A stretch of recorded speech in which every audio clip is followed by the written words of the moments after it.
आपसे एक ही नम्र निवेदन है, इस कथा को आप बीच में अधूरा ना छोड़ें। पूरा सुनिए कृपया। महाभारत काल में लगभग 5,500 वर्ष पहले एक महान आत्मा का अवतरण हुआ, जिसे हम भीमपुत्र बर्बरी के नाम से जानते हैं। महिसागर संगम स्थित गुप्त क्षेत्र में नवदुर्गाओं की सात्विक और निष्काम तपस्या कर बर्बरीक ने दिव्य बल और 3 तीर व धनुष प्राप्त किए। कुछ वर्ष उपरांत कुरुक्षेत्र में उपलब्ध नामक स्थान पर युद्ध के लिए कौरव और पांडवों की सेनाएं एकत्रित हुई। युद्ध का संघनाद होने ही वाला था कि यह वृत्तांत बर्बरी के को ज्ञात हुआ और उन्होंने माता का आशीर्वाद ले युद्ध भूमि की तरफ प्रस्थान किया। उनका इरादा था कि युद्ध में जो भी हारेगा उसकी सहायता करूंगा। उनका इरादा था कि युद्ध में जो भी हारेगा उनकी उसकी सहायता करूंगा। भगवान श्री कृष्ण को जब यह वृत्तांत ज्ञात हुआ तो उन्होंने सोचा कि ऐसी स्थिति में युद्ध कभी समाप्त नहीं होने वाला। अतः उन्होंने ब्राह्मण का वेश धारण कर बर्बरी का मार्ग रोककर उनसे पूछा कि आप कहाँ प्रस्थान कर रहे हैं। बर्बरीक ने अपना ध्येय बताया कि वह कुरुक्षेत्र जाकर अपना कर्तव्य निर्वाह करेंगे और इस पर ब्राह्मण रूप में श्री कृष्ण ने उन्हें अपना कौशल दिखाने को कहा।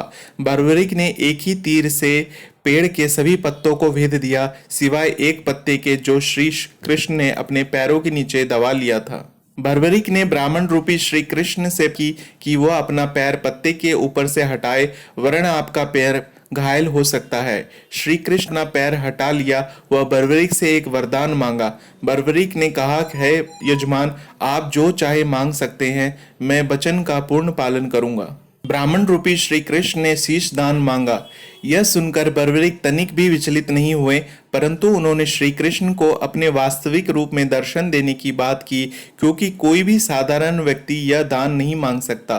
तब श्री कृष्ण अपने वास्तविक रूप में प्रकट हुए। उन्होंने महाबली, त्यागी, तपस्वी वीर बर्बरीक का मस्तक रणचंडिका को भेंट करने के लिए मांगा और साथ ही वरदान दिया कि कलयुग में तुम मेरे नाम से जाने जाओगे, मेरी ही शक्ति तुम में निहित होगी। देवगण तुम्हारे मस्तक की पूजा करेंगे। जब तक ये पृथ्वी, नक्षत्र, चंद्रमा तथा सूर्य रहेंगे, तब तक तुम लोगों के द्वारा मेरे श्री श्याम रूप में ही पूजनीय रहोगे। मस्तक को अमृत से सींचा और अजर अमर कर दिया। मस्तक ने संपूर्ण महाभारत का युद्ध देखा एवं युद्ध के निर्णायक भी रहे। युद्ध के बाद महाबली बर्बरी कृष्ण से आशीर्वाद लेकर अंतर्ध्यान हो गए। बहुत समय बाद कलयुग का प्रसार बढ़ते ही भगवान श्याम के वरदान से भक्तों का उद्धार करने के लिए खाटू में चमत्कारी रूप से प्रकट हुए। एक गाय घर जाते समय रास्ते में एक स्थान पर खड़ी होकर चारों थनों से दूध की धाराएं बहाती थी। जब ग्वाले ने यह दृश्य देखा तो सारा वृत्तांत भक्त नरेश खंडेला के जो राजा थे उनको सुनाया। राजा भगवान का स्मरण कर भाव विभोर हो गए। स्वप्न में भगवान श्री श्यामदेव ने प्रकट होकर कहा, मैं श्यामदेव हूँ। जिस स्थान पर गाय के थन से दूध निकलता है वहाँ मेरा शालिग्राम शिलारूप विग्रह है। खुदाई करके विधि विधान से प्रतिष्ठित करवा दो। मेरी इस शिला विग्रह को पूजन से जो खाटू आएंगे उनका सब प्रकार से कल्याण होगा। खुदाई से प्राप्त शिलारूप विग्रह को विधिवत शास्त्रों के अनुसार प्रतिष्ठित कराया गया।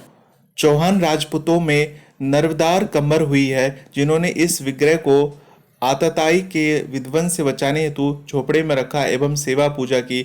औरंगजेब के शासनकाल में पुराने मंदिर का विध्वंस हो गया तथा उसके बाद जहां भगवान श्री श्यामदेव का विग्रह प्रतिष्ठित किया गया है वह आज भी विद्यमान है, जहां देश के सभी कोनों से श्याम प्रेमी पूजा अर्चना करके दर्शनार्थ करने आते हैं। अब नर्मदा कमर के खादान के चौहान राजपूत पुजारी हैं।